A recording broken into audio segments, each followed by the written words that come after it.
Bachelor of Bible theology second year వారి కొరకు మరి నియమించబడినటువంటి పాఠాన్ని చెప్పడానికి మన మధ్యలో BOUI డిప్యూటీ డైరెక్టర్ గారు డాక్టర్ కె ఉపేంద్రనాథ్ గారు మన మధ్యలో ఉన్నారు. మరి పాఠాన్ని మనకు అందించాలని తెలియచేయాలని కోరుకుంటూ ముందు సమయాన్ని అన్నగారికి అప్పగిస్తున్నాం. ప్రియులారా, బ్యాచిలర్ బైబిల్ థియాలజీలో సెకండ్ సెమిస్టర్ సెకండ్ సెమ్ రాసే వారికి ఏర్పాటు చేయబడిన పాఠం ఇశ్రాయేలీల పండుగలు క్రైస్తవులక. ఇశ్రాయేలీల పండుగలు క్రైస్తవులక.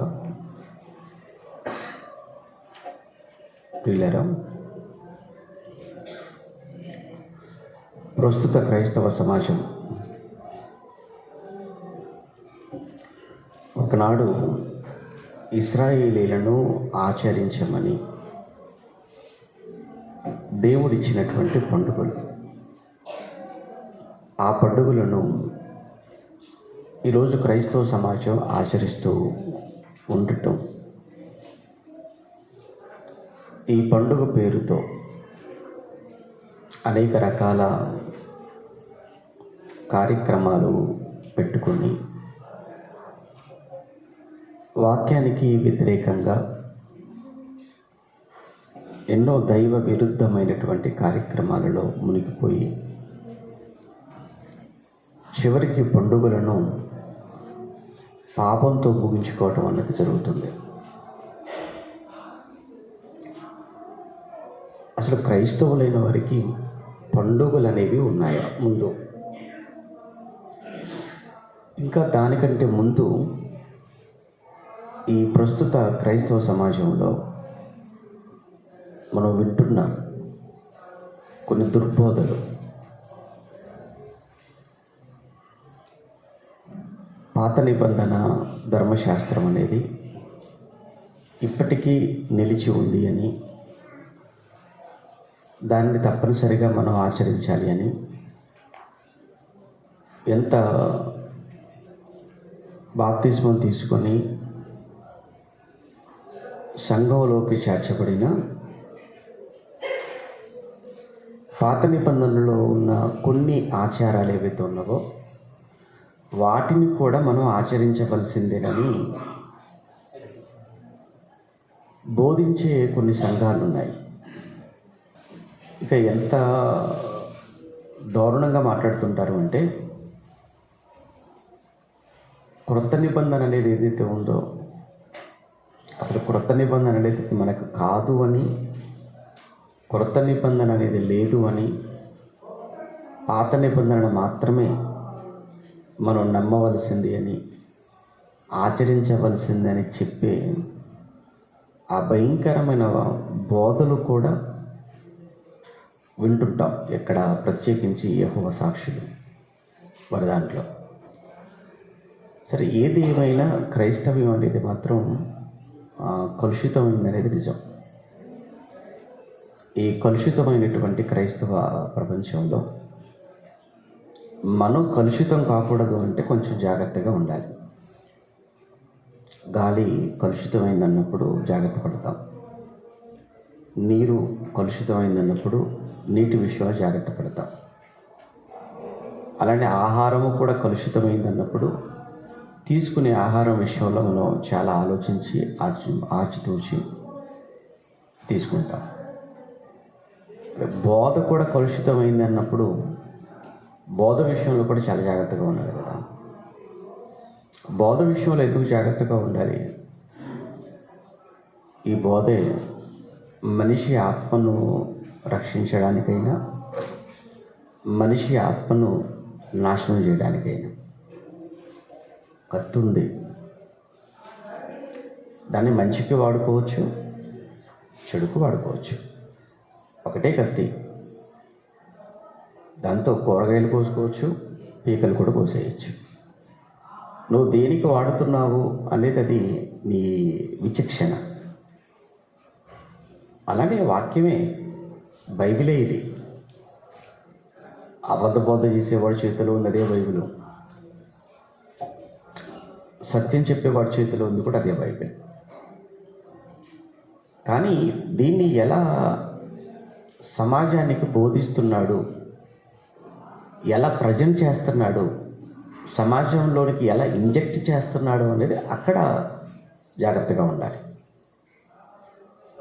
ఈ విషయంలో ఎన్నో హెచ్చరికలు కూడా ఉన్నాయి, మీ అందరికీ తెలుసు. డిప్లొమాలో మీరు నేర్చుకొని ఉంటారు. యేసుక్రీస్తు ప్రభుల వారు బోధల విషయంలో హెచ్చరిక చేశాడు.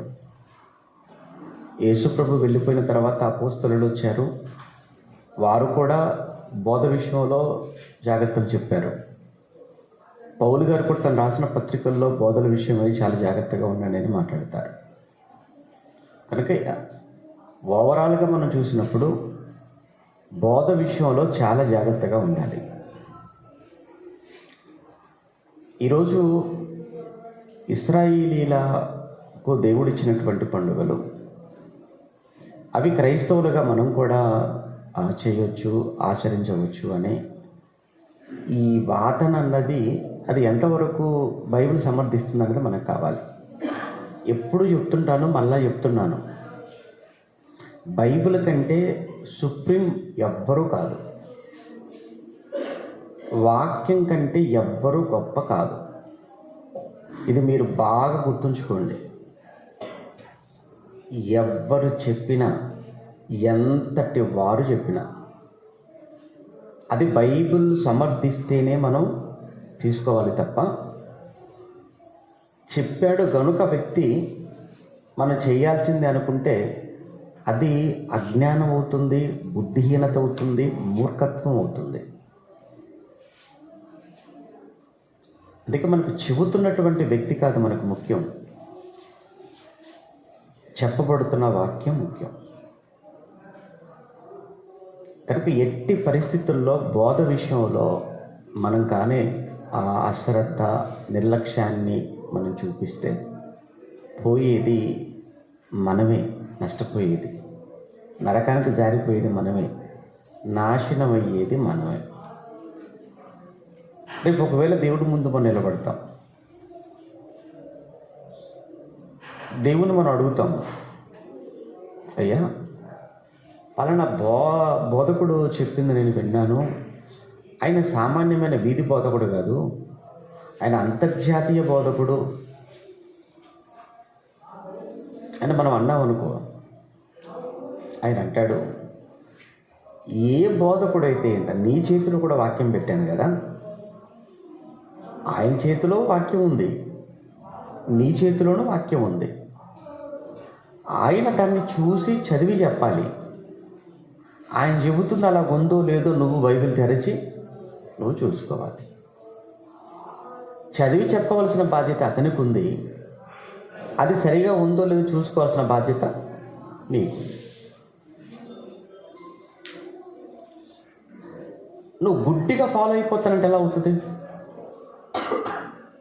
నువ్వు గుడ్డిగా నమ్మేస్తానంటే ఎలా అవుతుంది? అది ఇక్కడ ఎఫెసీ పత్రికలో మాట్లాడుతూ అంటాడు.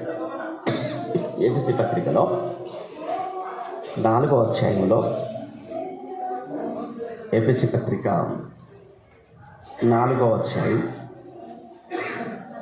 14వ వచనం. ఎఫెసీ పత్రిక 4వ అధ్యాయం 14వ వచనంలో, అందువలన మనము ఇక మీదట పసిపిల్లలమై ఉండి మనుష్యుల మాయోపాయముల చేత వంచనతోనూ తప్పు మార్గమునకు లాగు కుయుక్తితోనూ గాలికి కొట్టుకొని పోవునట్లు కల్పింపబడిన ప్రతి ఉపదేశమునకు ఇటు అటు కుట్టుకొని పోవచ్చు అలల చేత ఎగురగొట్టబడిన వారమైనట్లు ఉండక, అలల చేత ఇటు అటు కొట్టుకొని పోవు వారమైనట్లుగా మనం ఉండకూడదు అన్నాడు. ఎప్పుడు అటు ఇటు అటు ఇటు అటు ఇటు అంటే స్థిరత్వం లేదు. నీకెందుకు స్థిరత్వం లేదు? నీకు బేస్, పునాది సరిగా లేదు. ఇప్పుడు ఇల్లు బండ మీద కట్టబడింది అనుకోండి, ఏమంటాడు ఆయన? బండ మీద కట్టుకున్న ఇల్లు అయితే ఏమంటాడు? వానొచ్చింది, వరద వచ్చేసింది, గాలి విసిరి ఆ ఇంటి మీద కొట్టింది. అప్పుడు అది బండ మీద కట్టుకొని కూలిపోద్దా? కూలిపోదు. ఇసుక మీద అయితే కూలిపోద్ది, బండ మీద కట్టుకుని అయితే నిలబడుతుంది. అలానే నీకు నిజంగా వాక్యం మీద అవగాహన నీకుంటే, వాక్యంపై పట్టు నీకున్నప్పుడు ఎవడొచ్చి ఏది చెప్పినా ఇది నిజమే, అది నిజమే ఉండొచ్చు, ఇది నిజం, ఇలా వెళ్ళిపోతారు. చాలామంది చూడండి, అబ్బా కొద్ది రోజులు ఎక్కడ కనపడతారు, కొద్ది రోజులు మరొక చోట కనపడతారు, మరొక రోజు ఇంకో చోట కనపడుతుంటారు. ఎందుకండి ఇలా తిరుగుతున్నారు అని అంటే, ఆయనకి ఇది విన్నప్పుడు ఇది రైట్ అనిపించిందట, మళ్ళీ ఆయనది బిడ్డ ఆయనది రైట్ అనిపించిందట, ఇంకొకటి తిన్నప్పుడు ఈ రెండు తప్పని ఇంకొకటి రైట్ అనిపించిందట. ఇలా చివరికి ఏది రైట్ అని కూడా చేస్తామో మరి ఇంతకీ తెలియదు. అందుకే ఇక్కడ ఇటు అటు కొట్టుకొని పోవారమైనట్లు మనం ఉండకూడదు. మనం ఇంకా పసిపిల్లలు అని మీరు అనుకోకండి. ఎదగాలి, మనము ఎదగాలి. ఎందులో ఎదగాలి చెప్తున్నాం తర్వాత మాటలో. ఆ ప్రేమ కలిగి సత్యము చెప్పుచు క్రీస్తు వలె ఉండుటకు మనం అన్ని విషయములలో, యేసు ఎలా జ్ఞానంలో ఎదిగాడా? యేసు జ్ఞానంలో ఎదిగాడు. ఆయన వయసులో ఎదిగాడా? ఎదిగాడు. యేసు ప్రభువారు జ్ఞానమందు, వయసునందును, దేవుని దయ్యందును, మనుషుల దయ్యందును దినదినము వర్ధిల్లాడు. మరి మనకు ఒక్క విషయంలో మాత్రం ఎదుగుతున్నాం, అది వయసు. వయసులో ఉంది తప్ప ఎదుగుదల ఇంకెందులోనే ఉందో మీరు చెప్పండి. లేదండి నాకు వయసుతో పాటు నాకు జ్ఞానంలో కూడా నేను ఎదుగుతున్నాను అని చెప్పగలరా? వయసుతో పాటు నిజంగానండి మనుషుల దయలో కూడా నేను ఎదుగుతున్నానండి, దేవుని దయలో కూడా ఎదుగుతున్నానండి అని చెప్పగలిగే ఆ స్థితి మీరు ఎంతమందికి ఉందో అది మీకే విడిచిపెడుతున్నాను. గత సంవత్సరం 10 మంది, ఈ సంవత్సరం 50 మంది దయని సంపాదించుకోగలిగాను. అలా కాదు, పోయిన సంవత్సరం 10 మంది ఉన్నారు, ఈ సంవత్సరం ఒంటరివాడు అయిపోయాడు. ఎందుకు? ఆ 10 మందికి అర్థమైపోయింది అయ్యగారు భాగవతం ఏంటో. ఏంటి ఎదుగుదల? వయసు ఎదుగుతుంది తప్ప వయసుతో పాటు జ్ఞానంలో కూడా ఎదగాలి కదా. పండుగల గురించి మాట్లాడుతున్నప్పుడు ఆ పండుగలు ఇశ్రాయేలీల పండుగలు. ఇశ్రాయేలీల పండుగలు ఈ రోజున క్రైస్తవులు ఆచరించడం. దీని గురించి మనం తెలుసుకోవాలి. అసలు ఇశ్రాయేలీలు ఎవరు, క్రైస్తవులు ఎవరు? బహుశా ఆ పాఠం మరి మీకు ఉందో లేదో తెలియదు. ఇశ్రాయేలీలు ఎవరు, క్రైస్తవులు ఎవరు? అయిపోయిందా? అయిపోయింది. ఇక ఇశ్రాయేలీలు ఎవరో, క్రైస్తవులు ఎవరో అన్న విషయం మీకు తెలిసిన తర్వాత ఇక పండుగలు అనేవి ఎవరికి ఇచ్చిన పండుగలు వాళ్ళవి. మనం ఇశ్రాయేలీలమే కానప్పుడు ఇశ్రాయేల్కి ఇచ్చిన పండుగలు మనకి ఎలా అవుతాయి? ఒక మాటతో మనం ఇశ్రాయేల్కి కావాల్సిన సంగతి తీరిపోయింది కదా. మరి మనం ఎవరము అని అంటే మనం క్రైస్తవులం. మరి మన క్రైస్తవులం అయినప్పుడు ఎప్పుడో ఒకప్పుడు ఇశ్రాయేలీలకు దేవుడు ధర్మశాస్త్రం ఇస్తున్నప్పుడు ఒక్కొక్క పండుగని దేవుడు ఇచ్చాడు, నిజమే. కానీ ఆ పండుగను ఇవ్వటంలో కూడా ఒక్కొక్క పండుగ వెనకాల కూడా ఒక్కొక్క పరమార్థం ఉంది. పండుగలు కూడా ఊరికే ఇవ్వలేదు ఆయన, ఎంటర్టైన్మెంట్ కోసం పండుగలు ఇవ్వలేదు ఆయన, ఏదో వినోదం కోసం పండుగలు ఇవ్వలేదు. ఈరోజు పండుగలు ఎలా అయిపోయాయంటే ఎంటర్టైన్మెంట్ అయిపోయి, ఈరోజు మీకు తెలియదు కాదు కదా. ఈరోజు పండుగ అంటే ఏమైపోయిందంటే అదొక వినోద కార్యక్రమం లాగా మారిపోయింది. ఈరోజు పండుగ అంటే విందు, వినోదం, ఇలా మారిపోయాయి. అది కాదు. ఒకప్పుడు దేవుడు వాళ్ళకు నిజంగా పండుగలు ఇచ్చినప్పుడు ప్రతి పండుగ ఎందుకు, ఎప్పుడు చేయాలి, ఎలా చేయాలి, ఎందుకు చేయాలి అని స్పెసిఫిక్గా ప్రతి విషయాన్ని కూడా చాలా స్పష్టంగా రాయించాడు. ఇవన్నీ మీరు లేవియకాండంలో కనబడతాయి. 23వ అధ్యాయాలు మీరు తర్వాత చదువుకోండి. లేవియకాండ 23వ అధ్యాయం చదువుతున్నప్పుడు ఆ లేవియకాండ 23వ అధ్యాయాల పండుగల గురించి మాట్లాడతాడు. ఇశ్రాయేలుకు ఉన్నటువంటి పండుగలు ప్రధానంగా 3 పండుగలు ఉంటాయి. ప్రధానమైన పండుగల గురించి మాట్లాడుతున్నారు. అందులో ఒకటి పెంతెకోస్తు పండుగ, లేదా ముందు పస్కా పండుగ, ఆ తర్వాత పెంతెకోస్తు పండుగ, ఆ తర్వాత పర్ణశాల పండుగ. ఈ 3 పండుగలు ప్రధానమైన పండుగలు. ఈ పండుగలను ఆచరించమని వాళ్ళకి చెప్పినప్పుడు తప్పనిసరిగా ఈ పండుగను ఆచరించడానికి ఎక్కడున్న వాళ్ళు అక్కడే ఉండి ఆచరిస్తానంటే కుదరదు. ఆయా దేశాలకు చెదిరిపోయారు యూదులందరూ కూడా కదా. క్రీస్తుకు ముందు అష్యూరియన్స్ కాలంలో కావచ్చు, బాబిలోనియన్స్ టైంలో కానీ యూదులందరూ కూడా చెదిరిపోయారు, ఆయా దేశాల్లో స్థిరపడిపోయారు. కానీ దేవుడు ధర్మశాస్త్రాన్ని ఇచ్చినప్పుడు తప్పనిసరిగా 3 మార్లు లేదా ఈ పండుగను ఆచరించడానికి తప్పనిసరిగా వాళ్ళు ఈ 3 పండుగలను యెరూషలేముకు వచ్చి వాళ్ళు ఆచరించాలి. అందుకే మనం పెంతెకోస్తు పండుగ రోజు అపోస్తలుల 2వ అధ్యాయం చదువుతున్నప్పుడు ఆ పెంతెకోస్తు పండుగను ఆచరించడానికి సుమారుగా 13 దేశాలలో చెదిరిపోయిన వాళ్ళందరూ కూడా ఆ రోజు యెరూషలేముకి వచ్చారు. పెంతెకోస్తు పండుగ అక్కడ చేసుకుంటే తప్ప, రోమాలో చేసుకుంటే తప్ప పెంతెకోస్తు పండుగ తప్పేం కాదు కదా. మరి ఎందుకు ఇక్కడికి వచ్చే తప్పే? ఆ రోజు ఎక్కడో మాసిదోనియా ప్రాంతాలలో ఉన్నవారు కూడా ఇక్కడికి వచ్చేసారు. ఎందుకు వచ్చారు ఇక్కడికి? ఆఫ్రికాలో చెదిరిపోయి ఉన్న వాళ్ళు ఇక్కడికి వచ్చేసారు. ఎందుకు వచ్చేసారు ఇక్కడికి? తప్పనిసరిగా ఇశ్రాయేలుకి ఇచ్చినటువంటి పండుగల్లో ఈ 3 పండుగలను ఆచరించాలి అని అంటే యెరూషలేముకి వచ్చి ఆచరించాలి. అందుకు వాళ్ళంతా ఆ రోజు అక్కడికి వచ్చారు. యేసుప్రభుని సిలువ వేసిన రోజు పస్కా పండుగ, ఆ రోజు వాళ్ళందరూ అక్కడ ఉన్నారు. అదే సమయంలో దాని తర్వాత వచ్చే 50వ రోజు పండుగ, అదే పెంతెకోస్తు పండుగ. ఆ పెంతెకోస్తు పండుగ కూడా యూదులందరూ కూడా యెరూషలేములోనే ఉండిపోయారు. చిన్న విషయం ఏంటంటే, ఈరోజు ఒకవేళ ఎవరైనా ఆ పండుగ చేయాలి అని అన్నప్పుడు ఇక్కడ చేయకూడదు. ఎక్కడ చేయాలి ఆ పండుగ? అక్కడికి వెళ్ళి చేయాలి. ఆ రోజు ఎవరికి ఇచ్చాడో వారే అక్కడికి వెళ్ళి చేసినప్పుడు అసలు ఏదైనా కానీ ఒక బలి ఇవ్వాలి అన్నా, పండుగ చేయాలి అన్నా వాళ్ళు ఎక్కడ పడితే అక్కడ బలి ఇవ్వకూడదు, ఎక్కడ పడితే అక్కడ పండుగలు చేయకూడదు. దేవుడు ఆ రోజు వాళ్ళ ఆరాధన చేయడానికి కూడా ఒక ప్రత్యేకమైన స్థలం ఏర్పాటు చేశాడు. అందుకే కదా క్రొత్త నిబంధనలు నపుంసకుడు, ఐథియోపియా దేశానికి చెందిన నపుంసకుడు ఆరాధన చేయటానికి కోసం ఎక్కడికి బయలుదేరాడు? యెరూషలేముకు బయలుదేరాడు. అక్కడ ఆరాధన చేయకూడదు? నోను, అక్కడ ఆరాధన చేయకూడదు. ధర్మశాస్త్ర ప్రకారంగా ఆరాధించాలనుకుంటే అక్కడికే వెళ్ళాలి, బలి ఇవ్వాలనుకుంటే అక్కడికి వెళ్ళే బలి ఇవ్వాలి. అప్పుడప్పుడు చూడండి మొక్కుకుంటారు. విషయం ఏంటంటే మొక్కుకున్నది ఇక్కడే, కానీ మొక్కు చెల్లించేది ఇక్కడే కాదు. ఎక్కడికి చెల్లించాలి? అక్కడికే వెళ్ళాలి. అలానే ఆరాధన అక్కడికి వెళ్ళి చేయాలి.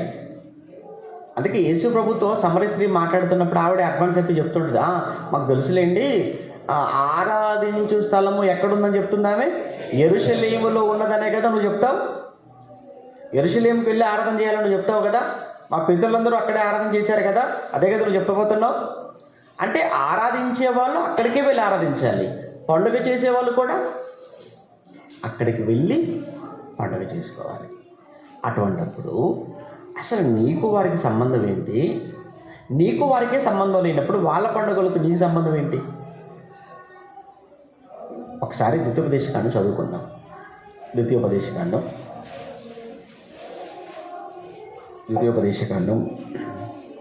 4వ అధ్యాయం, ద్వితీయోపదేశకాండం 4వ అధ్యాయం 44వ వచనం. ద్వితీయోపదేశకాండం 4వ అధ్యాయం 44లో మోషే ఇశ్రాయేలీలకు ఇచ్చిన ధర్మశాస్త్రము, ఇశ్రాయేలీలకు ఇచ్చిన ధర్మశాస్త్రం ఎదోమీయులకు ఇచ్చింది కాదా? కాదు. అమ్మోనీయులకు ఇచ్చింది కాదా? కాదు. మోయాబీలకు ఇచ్చింది కాదా? కాదు. అలానే వాళ్ళంతా లేరు అక్కడ అంటే వాళ్ళంతా చుట్టూ ఉన్నారు. అందులో మళ్ళీ మోయాబీలు ఎవరో కాదు, అమ్మోనీయులు ఎవరో కాదు, లోతు సంతానమే. లోతు ఎవరో కాదు, అబ్రహాము సహోదరుడే. అయినా నేను మోయాబీలకు ఇవ్వలేదు, అమ్మోనీలకు ఇవ్వలేదు. ఎవరికి ఇచ్చింది ధర్మశాస్త్రం అంటున్నాడు ప్రత్యేకంగా? ఇశ్రాయేలీలకు ఇచ్చినటువంటి ధర్మశాస్త్రం ఇది అన్నాడు. కనుక ధర్మశాస్త్రం అనేది ఇశ్రాయేలుకి ఇవ్వబడింది తప్ప అప్పటికే ఉన్నటువంటి చుట్టూ ఉన్నటువంటి అన్య జాతుల్లో ఏ జాతికి చెందనిది. ఇంకా 1వ అధ్యాయం, అదే ద్వితీయోపదేశకాండం 1వ అధ్యాయం 4వ వచనాన్ని కూడా మనం చదువుతున్నప్పుడు, ద్వితీయోపదేశకాండం 1వ అధ్యాయం 4లో కూడా 40వ సంవత్సరములో 11వ నెల మొదటి తేదీన మోషే ఇశ్రాయేలీలకు బోధించుటకై, అంటే 40వ సంవత్సరం, అంటే 40 సంవత్సరం పూర్తి కాబోతున్నాయి. ఇంకా ఆల్మోస్ట్ ఏంటంటే బోర్డర్లో ఉన్నారు. దేనికి? పాలస్తీనాలో అడుగు పెట్టడానికి, కనాను ప్రవేశానికి దగ్గరగా ఉన్నారు. మోషే ఇశ్రాయేలుకు బోధించుటకై యెహోవా తనకు ఆజ్ఞాపించినదంతయు వారితో, ఎవరితో? ఇశ్రాయేలుతో చెప్పాడు అని మాట్లాడుతున్నాడు. ఇక పండగ చేయటమే కాదు, వాళ్ళకి పండగలు చెప్పాను కదా. లేవియకాండం 23వ అధ్యాయంలో మీరు అంతా మీరు చదువుకోండి. 3, 4 వచనాలు, 3, 4, 5 వచనాలు కానీ, 34 నుంచి కానీ పస్కా పండుగ గురించి, పర్ణశాల పండుగల గురించి మాట్లాడుతూ ఉంటాడు కదా. ఇలా పండుగల గురించి మాట్లాడుతున్నప్పుడు ఏ పండుగను ఎలా ఆచరించాలో కూడా చెప్పాడు.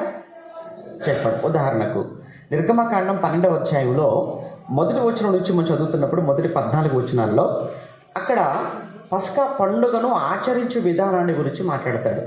ఏ రోజు? మొదటి నెల, అబీబు అనేటువంటి మొదటి నెల. ఆ మొదటి నెల 14వ తేదీన, ఆ 14వ తేదీన సాయంకాలము ఈ పండుగను మీరు ప్రారంభించుకోవాలి అని చెప్పేసి అన్నాడు. అది పస్కా. దాని తర్వాత నెక్స్ట్ వచ్చేది ఏంటంటే, తన కంటిన్యూషన్ ఏంటంటే పులియన్ రొట్టెలు. ఓకేనా? సాయంత్రంతో పస్కా అంటాము. ఆ పస్కా భోజనం అయిపోయిన తర్వాత నెక్స్ట్ ఎందులో ప్రవేశిస్తారు వాళ్ళు? పులియన్ రొట్టెల పండుగలోనికి వెళ్ళిపోతారు. దీన్ని మీరు ఎందుకు చేయాలి అంటే దానికి ఒక రీజన్ ఉంది. ఏంటి ఆ రీజను అని అంటే, దేవుడు మీరు ఐగుప్తు దేశంలో ఉన్నప్పుడు మిమ్మును బాధించినటువంటి ఫరో, మిమ్మును బాధించిన ఐగుప్తీయులు, వారి చేతుల నుంచి దేవుడు మిమ్మల్ని రక్షించాడు, కాపాడాడు. ఆ రోజు ఐగుప్తీయులు తొలి సంతానం అంతటా దేవుడు సంహరించుకుంటూ వెళ్ళిపోతున్నాడు. కానీ ఆ సంహారక దూత మీ ఇంటిలోనికి ప్రవేశించలేదు. మీ పిల్లల్లో కానీ, పశువుల్లో కానీ ఎక్కడ కూడా ముట్టకూడదు అనుకుంటే మీరు చేయవలసిన పని ఏంటంటే, మీ ద్వారానుకున్న 2 నిలువు కమ్మీలు, అడ్డ కమ్మీలకు ఒక గొర్రెపిల్లను చంపి దాని రక్తాన్ని అడిగిపోయండి. అప్పుడు ఆ సంహారక దూత దాటుకుంటూ వెళ్ళిపోతాడు తప్ప మీ ఇంట్లోకి రాడు. ఇది ఎప్పటికీ నిత్యము తరతరాలు మీరు చేయవలసింది అనేటువంటి ఒక కట్టడగా వాళ్ళకు పెట్టేశాడు. ఇక ఆ పస్కా భోజనం అన్నది ఏదైతే ఉందో అది మీరు చేసేటప్పుడు కూడా ఎలా చేయాలో చెప్తుంటాడు. ఎలా చేయమన్నాడు? నడుము కట్టుకోవాలంటాడు, చెప్పులు తొడుక్కోవాలంటాడు, నిలబడాలంటాడు. ఆ నిలబడిపోయి ఎలా తినాలి? త్వరపడుతూ తినాలి. మీరు ఆలస్యం చేయకూడదు, చాలా ఫాస్ట్గా తినేసేయాలి, త్వరపడుతూ తినాలి అని మాట్లాడుతుంటాడు.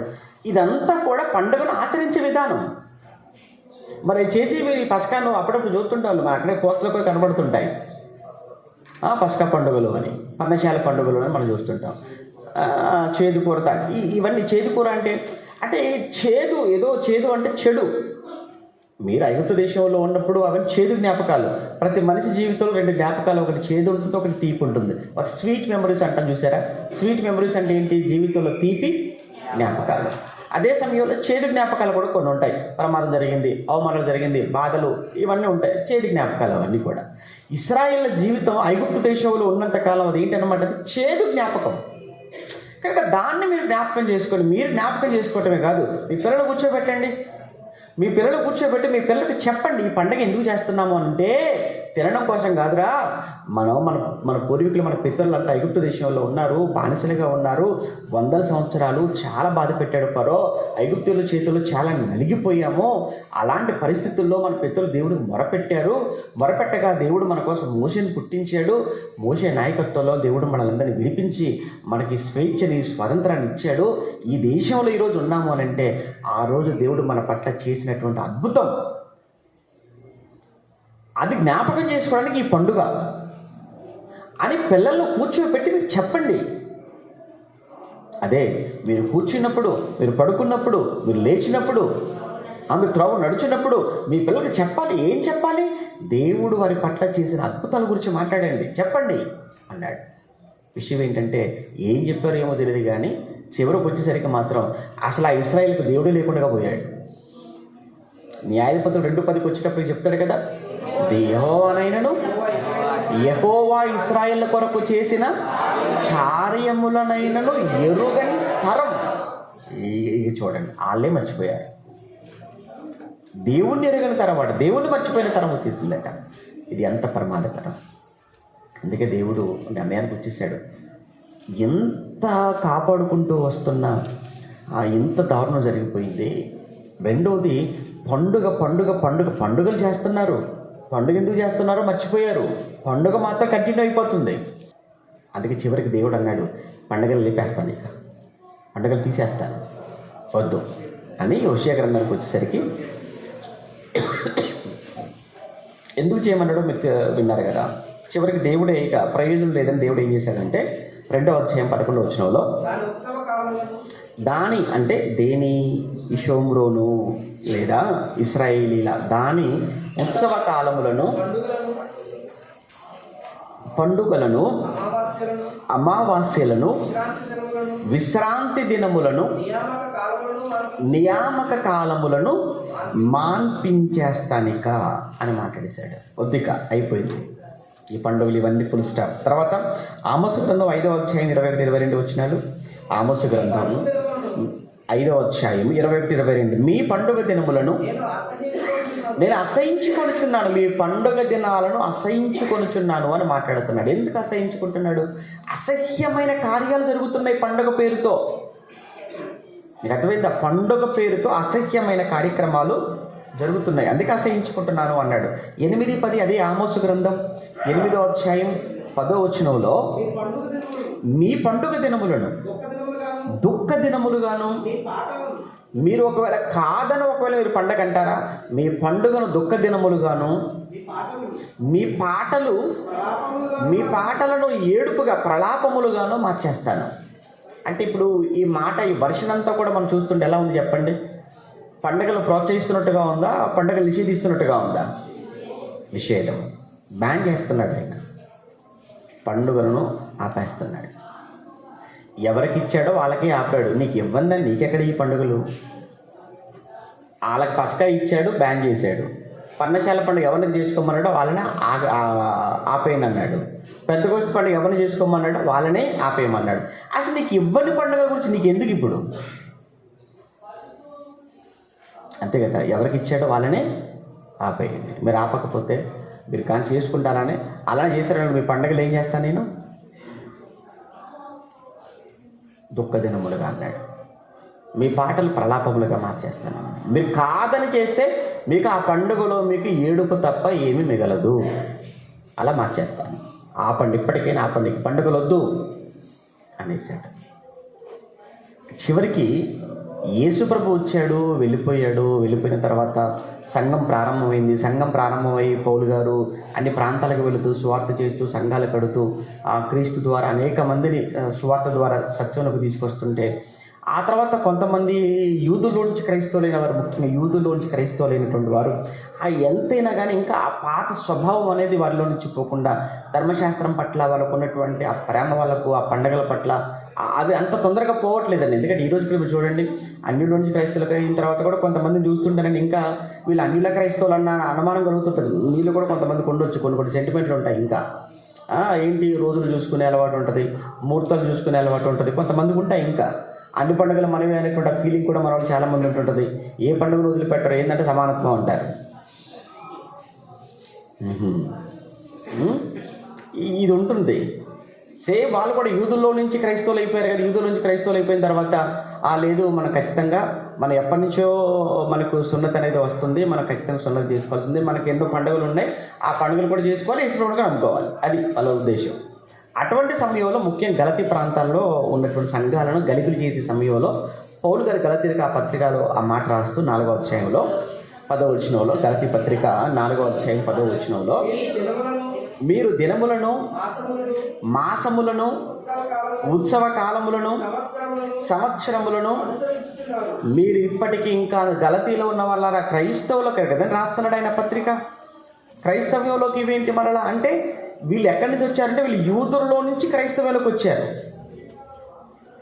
వీళ్ళు అవన్నీ చేస్తూ మరలా మిగతా వారిని కూడా బాగా ఫోర్స్ చేస్తున్నారు. అందుకు చెప్తున్నాడు, మీ విషయమై నేను పడిన కష్టం వ్యర్థం. అంటే మీరు పండుగలు అనుకుంటూ, దినాలు అనుకుంటూ, మాసాలు అనుకుంటూ, ఉత్సవాలు అనుకుంటూ మీరు వెళ్ళిపోతూ ఉంటే మీకోసం నేను పడిన ప్రయాస కష్టం అంతా ఏమైపోతుంది అంటున్నాడు పౌలు గారు, వ్యర్థమైపోతుందేమోనని. మీ విషయం నాకు చాలా భయం వేస్తుంది అంటున్నాడు ఆయన. కొలసీ పత్రిక 2వ అధ్యాయం, కొలసీ పత్రిక 2వ అధ్యాయం 16-17 వచనాలు. కాబట్టి అన్నపానముల విషయములోనైనను పండుగ, అమావాస్య అను విశ్రాంతి దినములు అను వాటి విషయములోను మీకు తీర్పు తీర్చే ఎవరికి మీరు అవకాశం అన్నాడు. అంటే ముఖ్యంగా ఏంటంటే ఇశ్రాయేల్ పండుగలు మనకైతే లేవు. పోనీ ఇశ్రాయేల్ పండుగలు మనకు లేవు, కానీ మనకంటూ క్రైస్తవులకు మనకి ఏమైనా పండుగలు ఉన్నాయా? ఎందుకు క్రిస్మస్ పండుగ మనకు లేదా అంటారు. క్రిస్మస్ తర్వాత మనకు ఈస్టర్ పండుగ రాదా? ఆ ఈస్టర్కి ముందు గుడ్ ఫ్రైడే రాదా? ఇవన్నీ మన పండుగలు కావా అంటారు. నిజంగా క్రిస్మస్ పండుగ కానీ, గుడ్ ఫ్రైడే కానీ, ఈస్టర్ కానీ ఇవేనా బైబిల్లో ఉన్నాయా? అయ్యేమైనా పండుగలా? పోనీ పండుగలని బైబిల్లో ఏమైనా ఉందా? వాటిని ఆచరించమని ఏమైనా ఉందా? ఏమీ లేదు.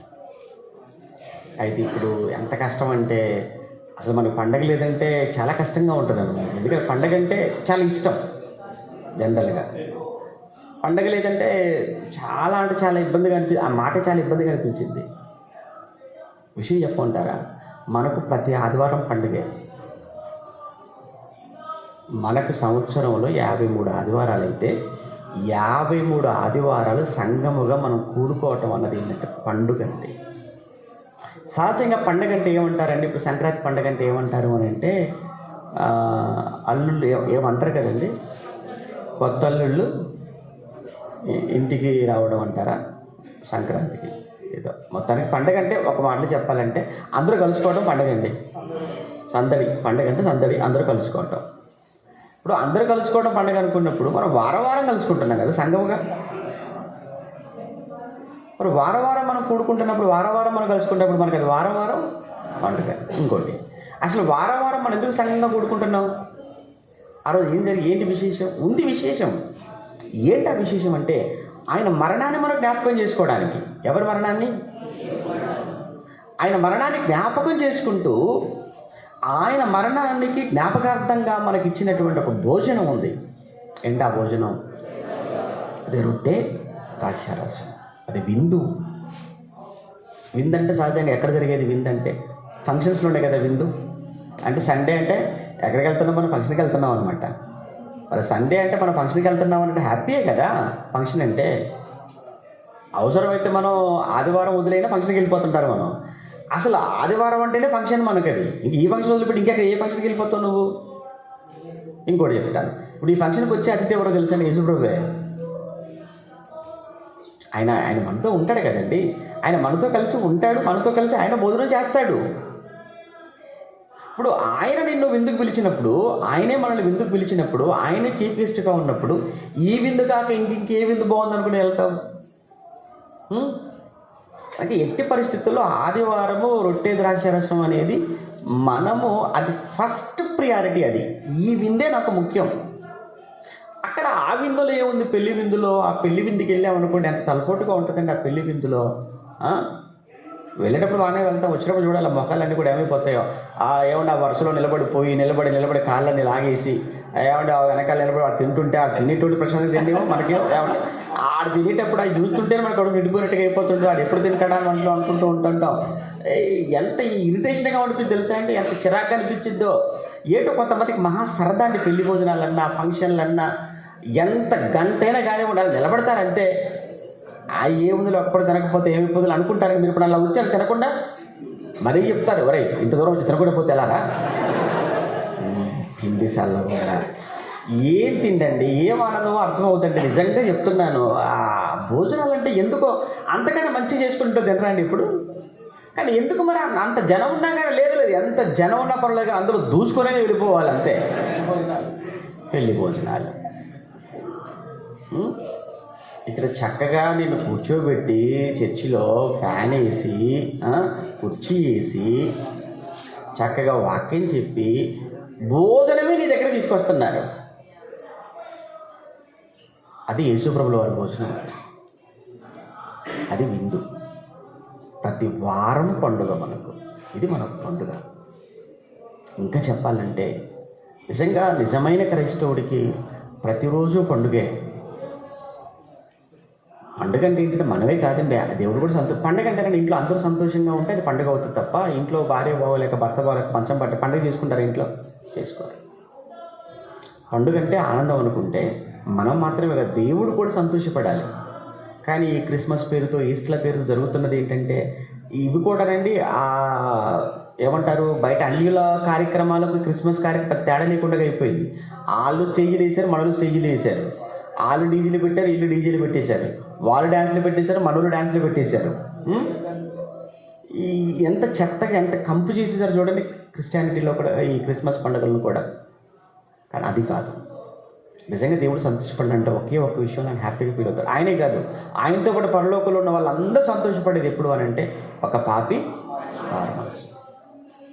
ఎప్పుడు మారు మనసు పొందుతాడు? వాక్యం అన్నప్పుడు కదా. అంటే ఎక్కడ వాక్యం ప్రకటింపబడుతుందో, ఎక్కడ ఆయనకు ఆరాధన జరుగుతుందో, ఎక్కడ వాక్యం ప్రకటింపబడుతుందో, ఎక్కడ పాపి మారతాడో, ఎక్కడ బాప్తిస్మం తీసుకుంటారో, ఇవన్నీ పరలోకంలో తండ్రిని సంతోషపెట్టే కార్యక్రమం. అంటే మీరు సభలు చేసిన అనుభవం మీకుంటే తెలుస్తుంది ఎంత హ్యాపీగా ఉంటుందండి. సభలు కష్టమైనా చాలా సంతోషంతో చేస్తుంటారు. ఇప్పుడు మీరు 4 రోజులు అవుతుందేమో వచ్చి, కానీ 3వ తేదీ వచ్చారు వైజాగ్ చర్చి వాళ్ళు. మేము 5వ తేదీ నైట్కి బయలుదేరి వచ్చేసి 6వ తేదీకి వచ్చేసాం మేము. కానీ వచ్చినప్పటి నుంచి పని పని పని పని పని పని పని ఎంత ఆనందంగా ఎంత సంతోషంగా పనిచేశారు. మీరు సభలు పెట్టినప్పుడు కూడా ఎంత సంతోషం. ఆ సభలు జరుగుతున్నప్పుడు సభలు అయిపోయిన తర్వాత ఏమనిపించింది అంటే అయ్యో అప్పుడే అయిపోయాయా, ఇంకా 2 రోజులు ఉంటే బాగుండు కదా. అది నిజంగా హార్ట్ఫుల్గా హృదయపూర్వకంగా మనస్ఫూర్తిగా చేసేవాడికి కష్టపడేవాడికి అండి అది ఎప్పుడూ హ్యాపీగా ఉంటాడు దేవుడి పనిలో. ఎందుకంటే దేవుడు కూడా సంతోషపడుతుంటాడు. మీరు పని చేస్తే అది దేవుడు సంతోషపడేది కనుక పని చేసేవాడికి ప్రతిరోజు పండుగ, పని లేనివాడికి సంవత్సరానికి ఒకరోజు పండుగ, అది క్రిస్మస్. అంతే కదండి, అంతే కదా. కొరింథీయులకు రాసిన మొదటి పత్రిక 5వ అధ్యాయం 7-8. కొరింథీయులకు మొదటి పత్రిక 5:7-8లో మీరు పులిపిండి లేనివారు కనుక క్రొత్త ముద్ద అవుటకై, ఆ పాతదైన పులిపిండి అంటే ఆ ధర్మశాస్త్రం ఏదైతే ఉందో అది, ఆ ధర్మశాస్త్రం ఏదైతే ఆ పాతదైన పులిపిండిని తీసి పారవేయండి, ధర్మశాస్త్రం తీసి పారవేయండి. అంతేకాక క్రీస్తు అను, ఇప్పుడు మన పస్కా పండుగ ఇది, వారి పస్కా పండుగ ఏమో అది. వారి పస్కా పండుగప్పుడేమో వాళ్ళు గొర్రెలు వధించుకోవాలి, పశువులు వధించుకోవాలి. ఇప్పుడు మనకు పస్కా పండుగ ఉంది. ఆ పస్కా పండుగ ఏంటంటే ఆ పస్కా బలి పశువు ఎవరు? యేసుప్రభు. కనుక ఇప్పుడు యేసుప్రభు వధించబడ్డాడు, యేసుప్రభుల వారు వధించబడ్డాడు పస్కా పశువుగా. ఇప్పుడు మనం ఆ పస్కా పండుగను మనం జ్ఞాపకం చేసుకుంటూ చేసేది ఏంటంటే ప్రభురాత్రి భోజనం. అంటే ప్రభురాత్రి భోజనంలో మనం ఉన్నామనంటే మనం పస్కాను ఆచరిస్తున్నట్టు అర్థం. మరి వారం మనం ప్రభురాత్రి భోజనం వల్ల మనం పాలు పంచుకుంటున్నామంటే మనం వారం ఏ పండుగ చేసుకుంటున్నాం అనమాట? పస్కా పండుగ. అంటే మనకు పండుగలు ఉన్నాయి, పండుగలు ఏమని కాదు. మనకి ఎన్ని పండుగలు చెప్పండి? ఇప్పుడు సంవత్సరానికి ఎన్ని పండుగలు? 53 పండుగలు అండి మనకు ఉన్నన్ని పండుగలు. కనుక పండుగలు ఏమో చెప్పకండి, పండుగలు క్రైస్తవులకు. ఏంటి ఆ పండుగ? పస్కా పండుగ. ఆ పస్కా పండుగే ప్రభురాత్రి భోజనం లేదా ఆరాధనలో మనం ఉండటం. తర్వాత ఏమన్నాడు? కనుక ఆ పాతదైన పులిపిండితోనైనను దుర్మార్గతయు అని చెప్తూ అదంతా చెప్తూ కొరింథీయులకు రాసిన మొదటి పత్రిక 15వ అధ్యాయం ముగించుకుందాం. కొరింథీయులకు రాసిన మొదటి పత్రిక 15వ అధ్యాయం 31వ వచనంలో, సహోదరులారా, మన ప్రభువైన క్రీస్తు యేసునందు మిమ్మును గూర్చి నాకు కలిగి ఉన్న అతిశయముతోడు నేను దినదినము చనిపోవచ్చున్నాను. నేను దినదినము చనిపోవచ్చున్నాను. ఎవరు? పౌలు గారు. దినదినం చచ్చిపోతున్నాడా? చచ్చిపోతున్నాడు. ఎలా అయ్యా అంటే, ఇదిగో సువార్త కోసం, దేవుని కోసం, వాక్యం చెప్పడం కొరకు, సువార్త పనిలో నేను వదకు తీయబడిన గొర్రె పిల్లను అంటాడు. నేను దినదినము ఏమవుతున్నాను? వధించబడుతున్నాను. దినదినము చనిపోతున్నాను. దినదినము చనిపోతున్నాను అయినా నాకు చాలా ఆనందం. దినదినము చనిపోతున్నాను అయినా నాకు చాలా సంతోషం. కారణం ఏంటంటే నేను చనిపోతుంది ఎవరి కోసం? ప్రభు కోసం. అదే కదండి, ఆయన ఏంటంటే నా బ్రతుకు మూలముగానైనా సరే, చావు మూలముగా సరే, నేను బ్రతికినను చనిపోయినను ప్రభు కోసం. నాకు చాలా సంతోషం, నాకు చాలా ఆనందం. మాసిదోనియాలో ఉన్న సంఘాల గురించి మాట్లాడుతున్న పౌలు గారు, వారు బహు శ్రమల వలన పరీక్షింపబడగా అత్యధికంగా ఏమయ్యారంటే సంఘాలు సంతోషం. అసలు శ్రమలు వస్తే ఎవరైనా సంతోషంతో ఉంటారా? కానీ వారి శ్రమలలో ఏమయ్యారంటే వారు అత్యధికంగా. పండగ అంటే ఏంటి? పండగ అంటే ఏంటి? సంతోషం. ప్రస్తుతానికి మనమంతా 5 రోజులు పండుగలో ఉన్నాం. సంతోషమా? సంతోషంగా లేరండి. మీరే బాధతో ఉన్నారా? బాత్రూంలో నీళ్ళు రాకపోయినా సంతోషంగానే ఉన్నారు. సంతోషమే, బాధే ఉంది చెప్పండి. సంతోషంగా లేరా? ఒకవేళ బాధతో ఉంటే ఇప్పుడు ఉంటారేంటి? వెళ్ళిపోయే వాళ్ళు వెంటనే. దోమలున్నా సంతోషంగా ఉన్నారు, కింద పడుకోవడమైనా సంతోషంగా ఉన్నారు, ఏమైనా కర్రీస్ బాగోలేకపోయినా సంతోషంగా ఉన్నారు. ఏది బాగోలేకపోయినా హ్యాపీగా ఉన్నారా లేదో చెప్పండి? హ్యాపీ. పండగ అంటే ఇదే కదా. మరి ఇంతకు మించిన పండుగ ఏముంది? కొత్త బట్టలు వేసుకుంటే కాదు కదా. మనసు హ్యాపీగా ఉండాలి, మనసు సంతోషంగా ఉండాలి. ఇప్పుడు రేపు రాత్రి నుంచో ఈరోజు రాత్రి నుంచో బాధ ప్రారంభమవుతుంది. ఎందుకు? పండగ అయిపోయింది. రేపటికి పండగలు అయిపోతాయి. రేపు రాత్రి నుంచి మళ్ళీ అందరూ తిరిగి ప్రయాణానికి వెళ్ళిపోతుంటారు, బాధతో వెళ్ళిపోతుంటాం. మరలా ఈ పండుగ కోసం మళ్ళీ 3-4 రోజులు వెయిట్ చేయాలి. పరిస్థితి అంటే కష్టమే ఉంటుంది, కానీ అందులో ఒకటి ఏముంటుంది? సంతోషం. అదే పౌలు గారు అంటున్నారు, నేను దినదినము చనిపోతున్నాను అయినా అది సంతోషం, పండుగ అని చెప్తున్నాడు. యోహాను మొదటి పత్రిక 3:16. యోహాను మొదటి పత్రిక 3:16.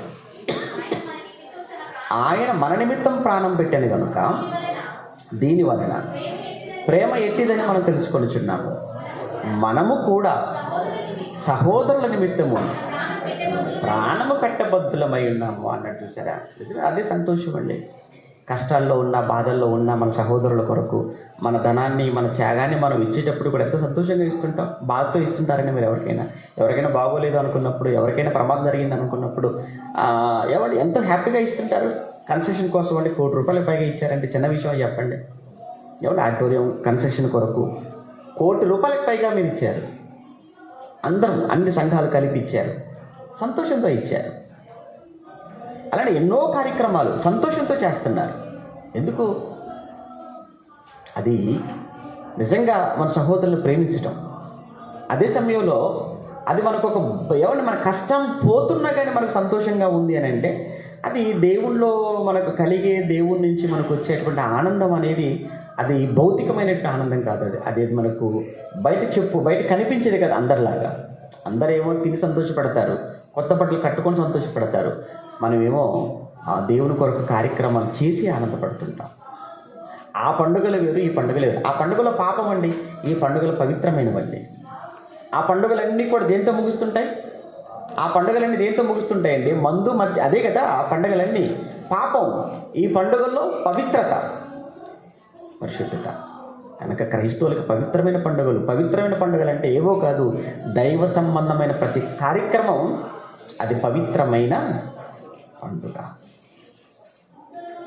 ఈ సంగతి అర్థం కాకుండా అపవాది ఈరోజు ఈ ఇశ్రాయేల్ పండుగలు ఏవైతే ఉన్నావో అవి కూడా మనం చేయాలి అని మాట్లాడుతున్న వారికి ఆ ధర్మశాస్త్ర సంబంధం ఇంకా దాని కిందనే ఉన్నారు. విషయం ఏంటంటే ఒక్క మాటలో చెప్పాలని ధర్మశాస్త్రం అన్నారంటే యేసుప్రభు మరణాన్ని ఒప్పుకోవటం లేదు.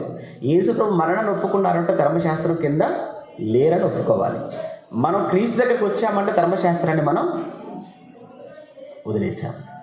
కానీ ఇంకా మనం ధర్మశాస్త్ర క్రింద ఉన్నామని చెబుతున్నటువంటి వాళ్ళంతా కూడా వాళ్ళు యేసుప్రభుల వారి మరణాన్ని వాళ్ళు వ్యర్థం చేసినట్లు, ఆయన త్యాగాన్ని వ్యర్థం చేసినట్లు అని పౌలు గలతీ పత్రికలో మాట్లాడుతూ చెప్తాడు. కనుక ఇశ్రాయేళ్ల పండుగలే ఇశ్రాయేల్ లేకుండా చేస్తానని చెప్పి చేసేసాడు.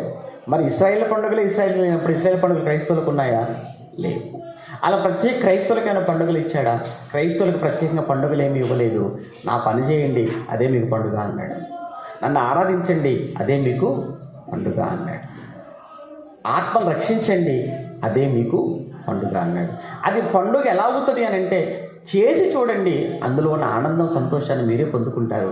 ఆ తర్వాత మీరే అంటారు ఇది నిజమైన పండుగ అని. ఓకే, ప్రార్థన చేసుకుంటాం. మహాపరిశుద్ధుడా మా కన్న తండ్రి, మీ పిల్లలకు మీ జ్ఞానాన్ని మీ పిల్లలకు నేర్పించగా, ఈ జ్ఞానంతో మీ పిల్లలు వారి ఆలోచనలను సరిచేసుకోవటానికి, సత్యానికి చేరువ చేసుకోవటానికి, మీకోసం బ్రతకటానికి, అనేక మందిని బ్రతికించటానికి, మీ వైపు తిప్పటానికి కృప చేయమని వేడుకుంటూ మంచి ఆయుష్ ఆరోగ్యాన్ని ఇవ్వండి. జరగనైన అన్ని తరగతుల్లో తోడుగా ఉండండి.